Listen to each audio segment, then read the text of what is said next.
Stories and Documentary Network. For thousands of years, Egypt stood as one of the world's greatest civilizations. Its temples reached toward the heavens, its pharaohs claimed descent from the gods, and its fertile Nile nourished fields of grain that fed millions. To the outside world, Egypt was eternal, indestructible, a land of unbroken tradition where kings ruled with divine authority. Yet history teaches us that no empire, no matter how mighty, is immune to the tides of change. Before the arrival of the Hyksos, Egypt had already passed through an age of brilliance. The Middle Kingdom, spanning roughly from 2050 to 1650 BCE, was a time of extraordinary achievement. Pharaohs of the 12th dynasty consolidated power, built sprawling fortresses in Nubia, dug canals that extended the reach of the Nile, and oversaw a flourishing of art and literature. The nation, once fractured after the Old Kingdom's collapse, had been reunited under strong leadership. Stability returned, and with it, Egypt's sense of destiny. But beneath this grandeur, cracks were forming. By the end of the Middle Kingdom, Egypt's unity had begun to unravel. The later pharaohs of the 13th dynasty lacked the power and charisma of their predecessors.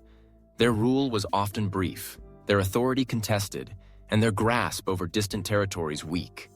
The government became unstable, with kings rising and falling at a dizzying pace. Some ruled only for a matter of months before being replaced. Thus, the mighty machine of centralized power faltered, and Egypt began to fracture once again into competing local rulers. As Egypt weakened, nature itself seemed to conspire against her. The Nile, the very source of life, did not always flood as predictably as before. Periods of low inundation led to famine and discontent, while overflooding devastated farmland and villages alike. Scarcity fueled unrest, and the faith of the people in their pharaohs, supposedly divine protectors of Mayet, the cosmic order, began to waver. Amid this instability, Egypt found herself vulnerable. Her borders, once carefully guarded, were increasingly porous. To the northeast, across the Sinai Peninsula, waves of migrants from the Levant had long trickled into the Nile Delta. Traders, shepherds, and mercenaries brought their customs, their dialects, and their gods. In times of Egyptian strength, these newcomers were absorbed into the larger fabric of society, their presence barely noticed. But in times of weakness, they formed communities of their own, distinct from the native population. By the 17th century BCE, these settlements in the Delta grew into powerful enclaves. Their leaders commanded wealth through trade and influence through military strength. Over time, they became something far greater than mere foreigners living in Egypt. They became contenders for power itself. The Egyptians would later call them the Hyksos, Hekau-Hasut, the rulers of foreign lands. To their enemies, they were usurpers, barbarians who seized Egypt's throne. But their story is far more complex. The Hyksos were not simply conquerors who swept in with fire and sword. They were migrants, merchants, warriors, and kings who took advantage of Egypt's moment of weakness. They established their capital at Avaris in the eastern delta and ruled as pharaohs, blending foreign traditions with ancient Egyptian ones. Their rise marks one of the most dramatic turning points in Egyptian history, the time when outsiders held the crown of the two lands. For the first time, Egypt was ruled not by native-born pharaohs, but by men whose ancestors came from beyond her sacred borders. To the Egyptians of later centuries, this was a humiliation never to be forgotten. To historians today, it is a chapter filled with lessons about migration, cultural exchange, and the fragility of empires. Who were the Hyksos, these foreign rulers who dared to wear the crowns of Horus? How did they rise from humble migrants to masters of Egypt's throne? And how did their rule transform the destiny of one of history's greatest civilizations? The answers lie in a story of ambition and survival, of innovation and resistance, the story of the Hyksos civilization. The Egyptians would come to know them by a single name, Hyksos. In the hieroglyphs of their enemies, they were written as Hekau-Kasut, the rulers of foreign lands. The title was not one of respect, but of distinction, a reminder that these men were outsiders, kings from beyond the Nile, who rose to hold Egypt's crown. But who were these rulers of foreign lands? Where did they come from, and what drove them into the heart of Egypt? To answer this, we must journey beyond the Nile, to the lands of Canaan and Syria-Palestine, where their roots lay. The Hyksos were not a single people, but a mosaic of tribes and communities drawn from the Levant. They were Semitic-speaking peoples, kin to the Amorites and Canaanites who roamed the lands stretching from modern-day Israel and Lebanon to the fringes of Mesopotamia. Their language, their customs, and their gods bore the mark of this region. They were traders, pastoralists, and warriors. A people defined not by a single homeland, but by a shared cultural identity forged in the crossroads of the ancient Near East. Archaeology provides us with the first clues to their origins. Excavations in the Nile Delta, particularly at the site of Tel el-Daba, once the Hyksos capital of Avaris, reveal a material culture unlike that of native Egypt. Pottery unearthed from these layers carries the distinct shapes and decorations of Canaanite tradition. Jars with loop handles, red-slipped ware, and dipper juglets that matched finds from southern Palestine. Their burial customs, too, spoke of foreign roots. While Egyptians placed their dead in elaborate tombs, the Hyksos practiced burials beneath the floors of houses, a Canaanite custom. In some graves, archaeologists found donkey skeletons, animals ritually sacrificed and buried alongside their masters, echoing practices known from Syria-Palestine. Weapons unearthed from the Delta also reveal their Levantine connections. The composite bow, a weapon of layered horn and sinew capable of piercing Egyptian armor, was of Asiatic origin. So too was the horse-drawn chariot, which would revolutionize warfare in Egypt. The presence of these weapons in Hyksos contexts suggests not just migration, but the movement of military technology from the Levant into the Nile Valley. But how did these people, born in distant hills and valleys, come to settle in Egypt? The story begins with trade. For centuries, the Nile Delta had been a gateway between Egypt and the wider world. Merchants carried copper from Cyprus, timber from Lebanon, and luxury goods from Mesopotamia. Caravans crossed the Sinai, bringing oil, wine, and resins. Along these routes came not just goods, but people, traders, artisans, and mercenaries seeking fortune in the land of the Pharaohs. The Egyptian state, particularly during times of strength, welcomed these foreigners. They worked as laborers in fields and workshops, served in the armies of the Pharaohs, and lived in small enclaves in the eastern delta. Records from the Middle Kingdom mention Asiatics being employed as servants, soldiers, and even administrators within Egyptian households. At first, their presence was tolerated, even valued. But as Egypt weakened during the late Middle Kingdom and Second Intermediate Period, these enclaves grew larger and more powerful. What began as small trading communities transformed into strongholds of foreign identity. By the 18th century BCE, the trickle of migration became a steady flow. Groups of Semitic settlers established themselves in the fertile lands of the Delta, bringing with them their gods, their languages, and their leaders. Some entered peacefully, drawn by Egypt's wealth and arable land. Others may have come as mercenary bands, offering their services to struggling local rulers. Over time, these communities coalesced under strong leaders who could command both loyalty and arms. They no longer lived as guests within Egypt, but as rising powers within its borders. The Egyptians themselves seemed to recognize the dual nature of these foreigners, both neighbors and potential threats. The famous tale of Seqenenre, written centuries earlier, speaks of life among Asiatic tribes beyond Egypt, describing them as fierce warriors, but also as hosts who welcomed Egyptian exiles. Egyptian texts alternately praise the resources of the Levant, its fine wood, its wine, its cattle, and warned of the chaos that could spill across its borders. Their story reminds us of a simple truth. Civilizations are never isolated. Egypt, though mighty and self-assured, was shaped by the movements of peoples beyond its borders. The Hyksos were heirs to this long history of exchange, foreigners who became Egyptians, outsiders who became rulers. How did these migrants, once humble settlers in the Nile Delta, rise from foreign traders to kings of Egypt? And what did their rule mean for the land of the Pharaohs? For centuries, the question has haunted historians.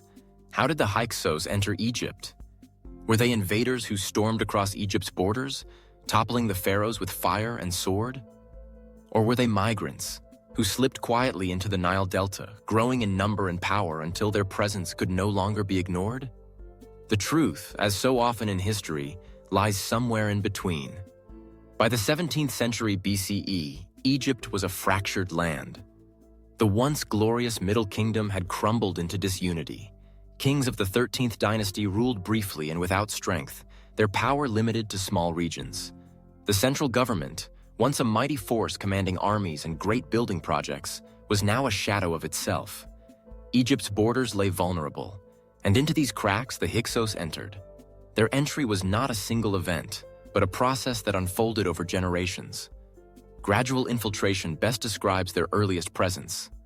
Groups of Levantine traders, herders, and craftsmen moved westward across the Sinai, settling in the fertile eastern delta. They brought with them their customs, their goods, and their gods. Many came peacefully, intermingling with Egyptians, marrying into local families, and working as laborers or soldiers. Over time, however, their numbers swelled, and they began to form distinct communities that retained their Asiatic identity. Yet alongside this gradual settlement, there may have been moments of sudden invasion. Mercenary bands, perhaps fleeing famine or war in their homelands, could have forced their way into Egypt, seizing land and imposing their will. Egyptian records from later periods describe the Hyksos as conquerors who swept through the delta. But archaeology suggests their rise was less about one great invasion, and more about a slow transformation of Egypt's eastern frontier. At the heart of this transformation stood a city, Avaris. Located in the eastern Nile Delta, Avaris became the stronghold of the Hyksos, their seat of power and the symbol of their presence in Egypt. Excavations at Tel El Daba, the site of ancient Avaris, reveal a city that blended Egyptian and Levantine traditions. Egyptian-style houses stood alongside Asiatic-style dwellings. Temples were dedicated not only to Egyptian gods, but also to foreign deities like Baal and Astarte. Burials included both Egyptian practices and Canaanite customs. Even the sacrifice of donkeys, buried with their owners as symbols of wealth and status. But Avaris was more than a cultural melting pot. It was strategically positioned to control Egypt's vital trade routes. From this hub, the Hyksos commanded access to the riches of the Near East. Timber from Lebanon, copper from Cyprus, olive oil and wine from Canaan, all flowed into Avaris before spreading throughout Egypt. The Hyksos became masters of commerce, their wealth swelling as Egypt's native rulers floundered. Economic control was only one part of their success. The Hyksos also introduced new technologies that gave them a decisive edge. Foremost among these was the horse and chariot. Horses were unknown in Egypt before the Hyksos, but in the Levant they had already become symbols of power and instruments of war. The Hyksos harnessed them to light, fast chariots, transforming the battlefield. Egyptian infantry, armed with simple spears and shields, were no match for these swift warriors. The Hyksos also wielded advanced weapons. The composite bow, built from layers of horn, wood, and sinew, could launch arrows with deadly force at great distances. Bronze weapons, stronger and more resilient than Egypt's older copper blades, gave Hyksos soldiers superiority in combat. These innovations, imported from their Levantine homeland, shocked the Egyptians and forced them to reconsider their own methods of warfare. Why then were the Egyptians unable to resist these newcomers? The answer lies in their weaknesses. By the time of the Hyksos' rise, Egypt was divided between north and south. In the Delta, the pharaohs of the 13th and 14th dynasties struggled to maintain order, while in Upper Egypt, Theban rulers clung to power in isolation. Neither side was strong enough to dominate the other, and both were distracted by internal rivalries. Into this vacuum, the Hyksos inserted themselves. They exploited Egypt's divisions, aligning with local factions, seizing cities, and gradually carving out their own kingdom within Egypt itself. It was not conquest in the traditional sense. The Hyksos did not march an army across the desert and smash Egypt in one decisive battle. Rather, they grew like roots spreading through weakened soil, first as traders, then as settlers, then as rulers, until finally, they controlled the Delta outright. The Egyptians of later centuries, humiliated by the memory of foreign rule, would tell the story differently. They would describe the Hyksos as brutal invaders who descended like a plague, burning cities and enslaving the people. This was propaganda, a narrative meant to justify their eventual expulsion. The reality was subtler, but no less dramatic. The Hyksos entered Egypt not as conquerors from without, but as neighbors from within, whose power grew until it could not be denied. Here in the Eastern Delta, a new power was born. The Hyksos had entered Egypt, not as fleeting visitors, but as rulers in their own right. Their city, Avaris, became the beating heart of a new dynasty, and their presence would forever alter the destiny of Egypt. The stage was set for one of history's great confrontations, the clash between Egypt's native pharaohs and its foreign kings.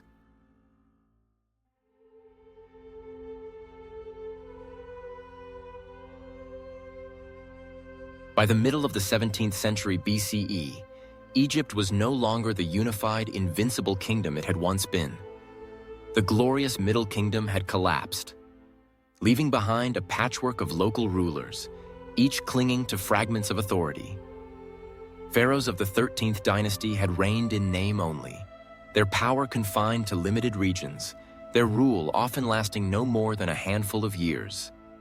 In some cases, their reigns measured not in decades, but in months. Egypt's central government, the great machinery that had once mobilized armies, built pyramids, and harnessed the Nile, had disintegrated. The two lands were fractured. To the north, the Delta fell into confusion, its fields and harbors controlled by shifting coalitions of local warlords and Asiatic settlers. To the south, Theban rulers in Upper Egypt clung fiercely to their autonomy, but lacked the strength to reclaim the north. Between them stretched a no-man's land of uncertainty. It was in this vacuum that the Hyksos rose. Their ascent was not sudden, nor was it simple. It was a story of strategy, of diplomacy mixed with warfare, of seizing opportunities left by a broken system. At first, the Hyksos ruled only Avaris and its surrounding lands. Their leaders styled themselves not as pharaohs, but as local chieftains, respected within their communities but unrecognized by the wider Egyptian world. Yet their strength grew with every passing generation. Their mastery of trade brought wealth. Their foreign technologies brought military power, and their unity gave them an edge against Egypt's fragmented nobility. Gradually, they extended their reach. Town by town, city by city, the Hyksos established dominance across the Eastern Delta. Their chariots patrolled the plains, their garrisons secured the trade routes, and their ships controlled the harbors that connected Egypt to the Levant.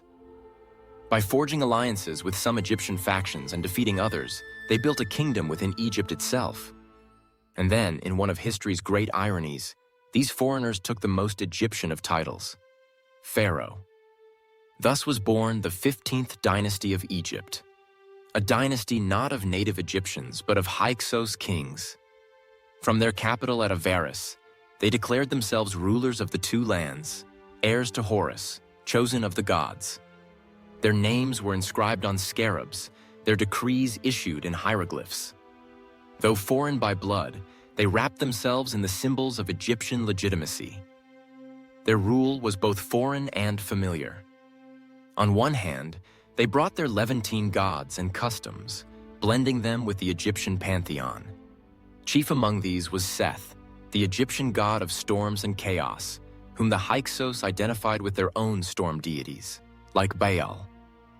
Seth rose to new prominence under their reign, worshipped as the great protector of their dynasty. On the other hand, their administration bore the marks of continuity. The Hyksos retained many Egyptian traditions of government. They employed scribes trained in hieroglyphics, issued official seals, and maintained the bureaucracy that kept Egypt functioning. Egyptian officials continued to serve in government, often side by side with Hyksos appointees. It was not a complete rupture, but a hybrid system, one that ensured the machinery of state continued to run, even under foreign kings. Among the Hyksos pharaohs, three names stand out as the architects of their power: Salitis, Kian, and Apophis. Salitis, remembered in later sources as the first Hyksos ruler, was the one who consolidated their authority and declared the foundation of the 15th dynasty. Under his leadership, Avaris was fortified, and the Hyksos began to project themselves as rightful kings, not just local lords. His successor, Kian, carried their power to new heights.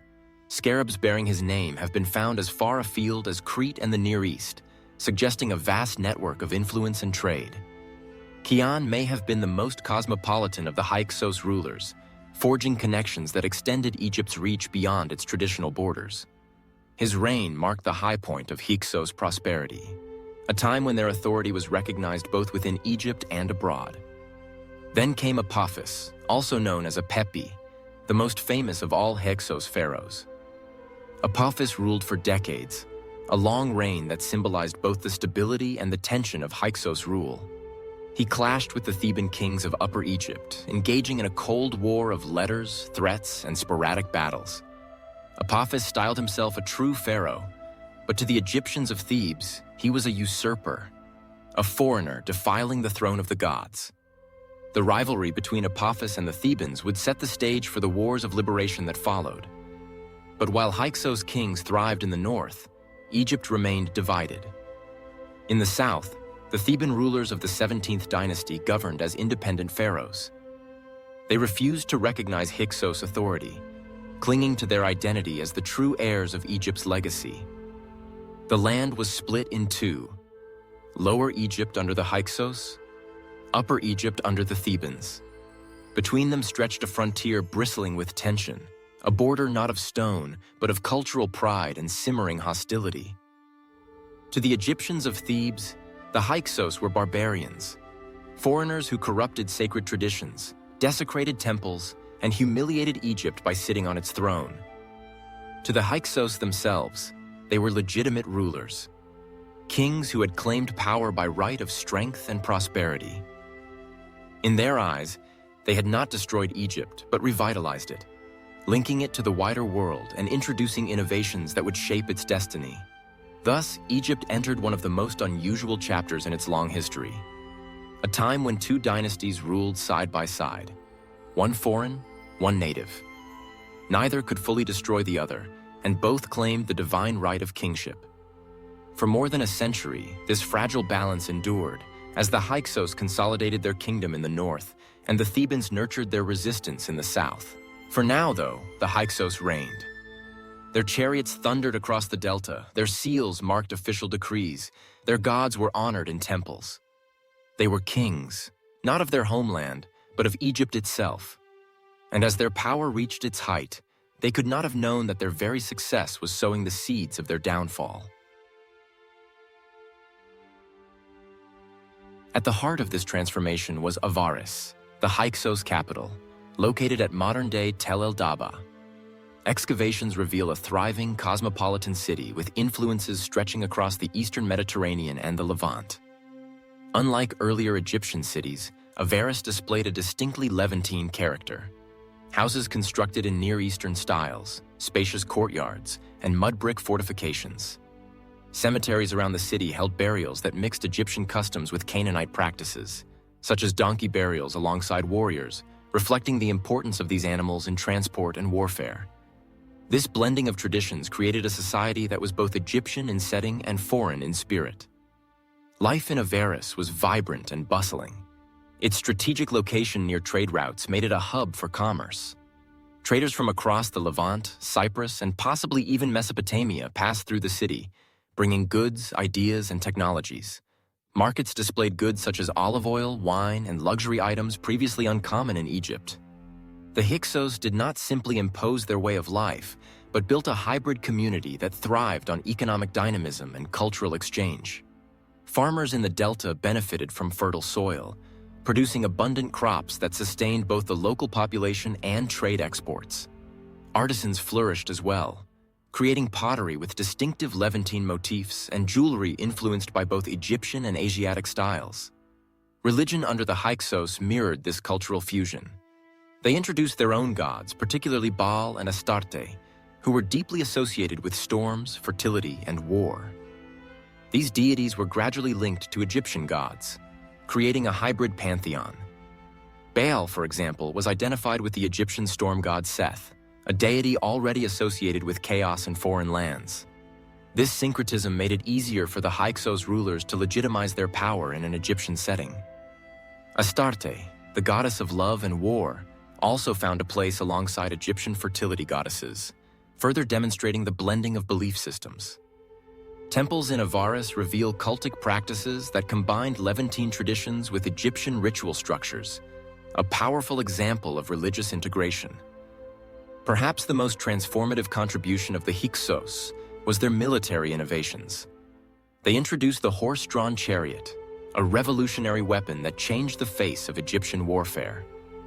Before their arrival, Egyptians relied on infantry and simple tactics, but the Hyksos brought speed, mobility, and shock power to the battlefield.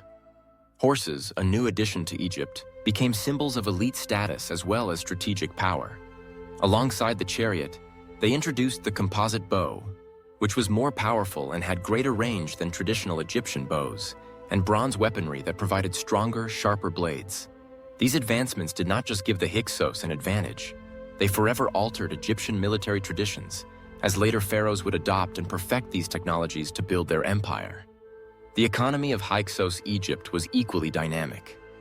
Agriculture remained the foundation, with the fertile delta producing grains, flax, and vegetables in abundance.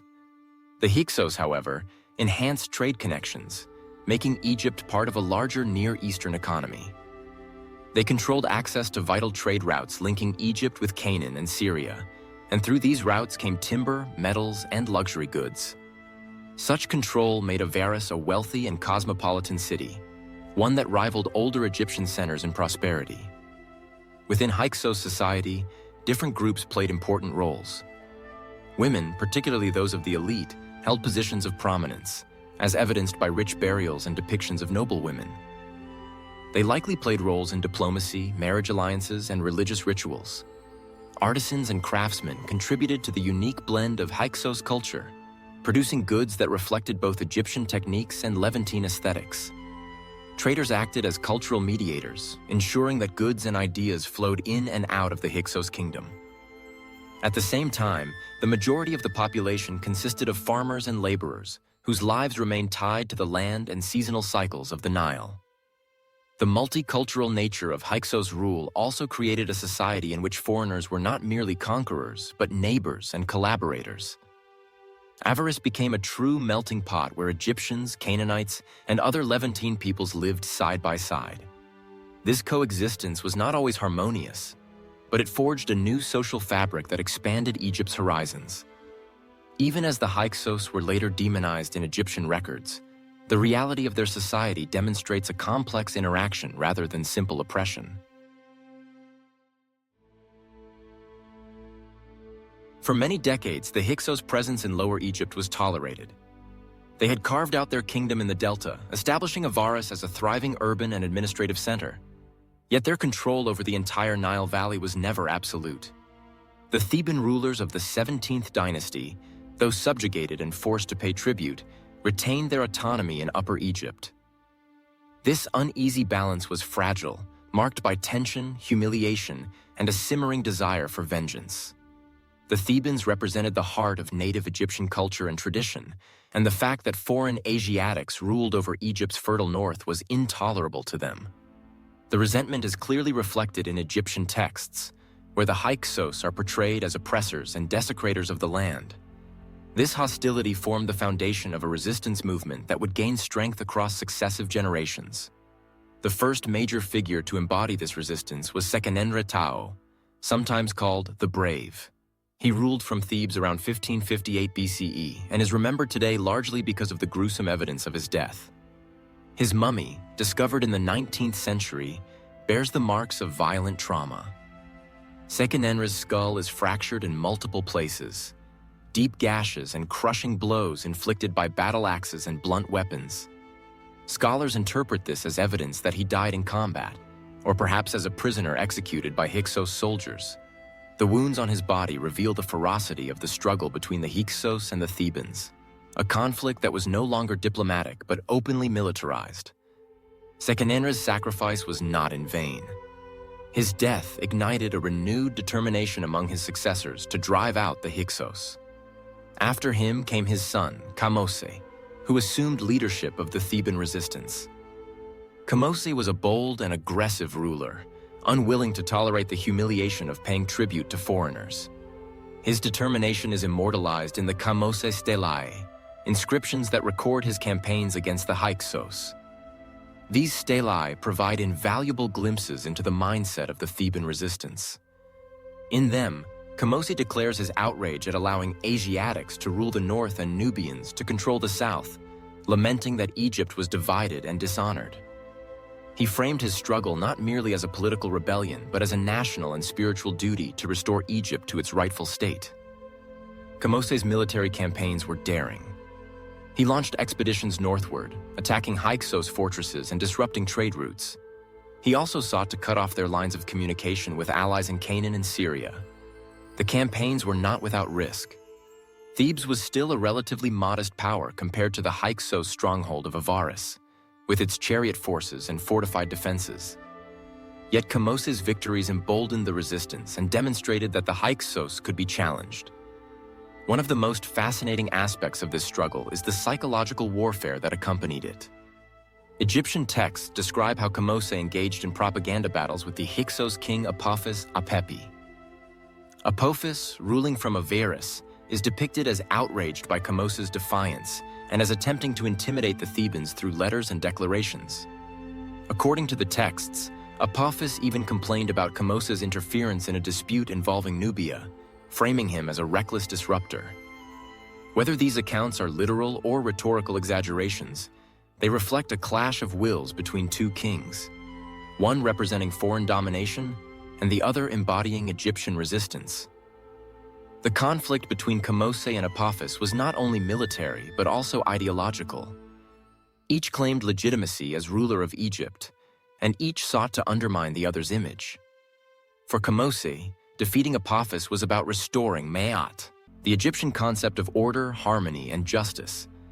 The Hyksos, in contrast, were cast as forces of chaos, foreign usurpers who had no rightful claim to Egypt. This framing would prove powerful in uniting Egyptians around the cause of liberation. Kamose's campaigns inflicted serious damage on the Hyksos, but he did not live to see their complete expulsion. His efforts, however, paved the way for the final phase of the struggle. The task would fall to his brother and successor Ahmose I, who would eventually drive the Hyksos out of Egypt entirely and found the 18th dynasty. Yet it is important to recognize that Ahmose's achievements were built on the sacrifices of Seqenenre Tao and the bold defiance of Kamose. Without their resistance, the Hyksos might have maintained their foothold in Egypt far longer. The War of Liberation stretched across generations, a long and bloody conflict marked by shifting fortunes. It was not a simple narrative of Egyptian resurgence, but a drawn-out struggle requiring immense sacrifice and determination. The Theban princes understood that they were fighting not only for political power, but for the soul of their civilization.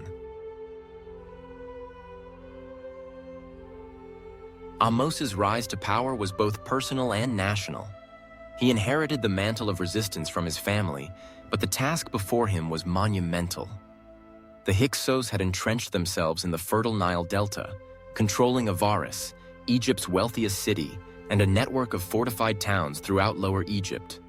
Their chariots, composite bows, and skilled mercenaries made them formidable opponents. Yet Ahmose was determined to expel them and reunite Egypt under native rule, restoring the balance and order that had long been disrupted. The campaign against the Hyksos was methodical and relentless. Ahmose first consolidated his control over Upper Egypt, ensuring that the Theban heartland was secure before advancing northward. His forces, composed of Theban troops supplemented by allies from loyal cities along the Nile, marched toward the delta in waves, striking at Hyksos garrisons and supply lines. This strategy aimed not merely at confrontation, but at cutting the enemy off from reinforcements and resources. Archaeological evidence from the period, including fortified sites and destroyed settlements in the delta, suggests a sustained military effort over several years, rather than a single decisive battle. Central to Ahmose's campaign was the siege of Avaris, the Hyksos capital. The city, fortified with massive walls and defended by elite troops, posed a formidable challenge. Contemporary sources describe extensive preparations, the building of siege engines, encirclement of the city, and coordinated assaults on its gates.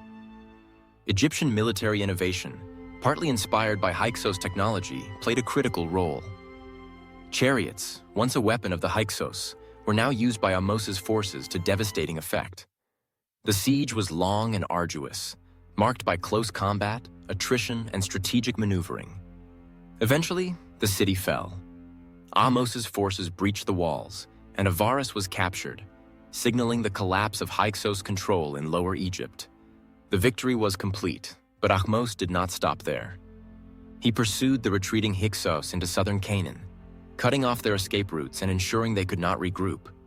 Campaigns in the Levant, while difficult and extending over years, demonstrated that Egypt was once again a power capable of projecting force beyond its traditional borders. The final defeat of the Hyksos cemented Ahmose's legacy as the unifier of the two lands. The expulsion of the Hyksos carried profound symbolic significance. Egypt had endured decades of division and humiliation under foreign rulers. Their departure represented not merely a military victory, but the restoration of order, stability, and divine favor. Ahmose's conquest was framed in Egyptian sources as the rebirth of the nation, the moment when chaos was vanquished and Mayat, the cosmic order, was fully restored. Temples were rededicated, cults revived, and inscriptions celebrated the return of native kingship. The expulsion was portrayed as both a political and spiritual triumph, a turning point that reasserted Egypt's identity and sovereignty. In the wake of victory, Ahmose established the 18th dynasty, marking the beginning of the New Kingdom, a period that would become Egypt's golden age. Under his rule and that of his successors, Egypt embarked on a path of unprecedented expansion, wealth, and cultural achievement. The pharaohs of the 18th dynasty built monumental temples, launched campaigns into Nubia and the Near East, and solidified the central administration that had been fractured during the Second Intermediate Period. The New Kingdom was not simply a political resurgence. It was the embodiment of Egyptian resilience, creativity, and ambition, a direct consequence of the lessons learned during the struggle against the Hyksos.